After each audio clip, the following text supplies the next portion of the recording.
Hi and welcome to Deep in the Bunker on what is another beautiful spring day.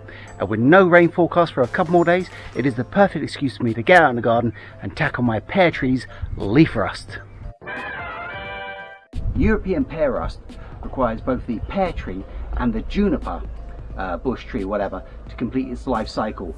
The juniper being the host during the winter and the pear being the host during the summer. Very easy to spot. In the springtime you'll find these little spots of rust, little yellow spots, which will then turn to orange and then red on the upper end of the leaf. But this fungus is absolutely nasty. It can cause lesions or cankers to appear on the trunk of the tree, which if left untreated could lead to total defloweration of the leaves and loss of crop. So how are we going to tackle this disease? Well, knowledge is key. As I've said, it's got a life cycle. Juniper winter, pear summer. That cycle has to be broken. And we can either do it through removal of the juniper or pear trees from the area, which isn't easy because these fungal spores can travel up to 4 miles. They're airborne.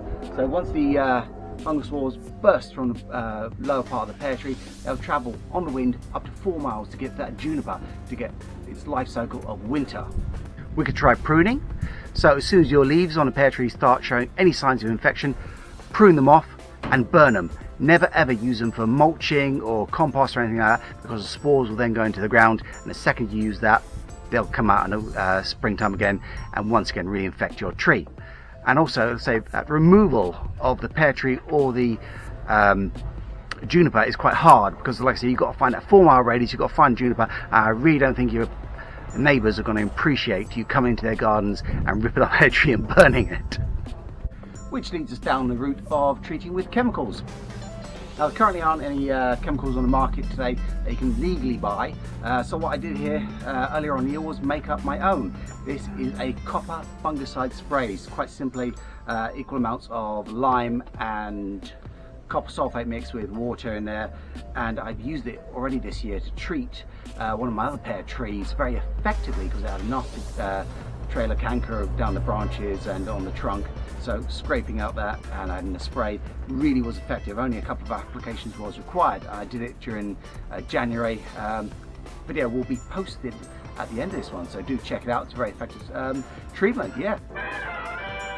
Enough of that. Let's get on and actually treat this tree. So it's past midday, so the sun's a little bit more down and not so harsh as a spray on this.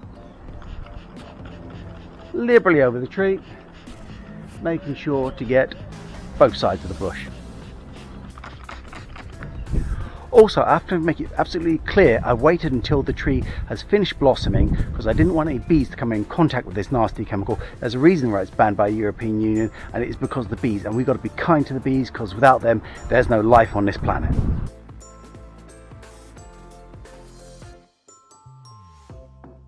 So in conclusion, there's no single answer I can give you that will help eradicate this disease, but keeping a sharp eye out and using a combination of your control methods, so your chemical, your pruning, your burning of the leaves once they're infected, can really help you curtail this disease.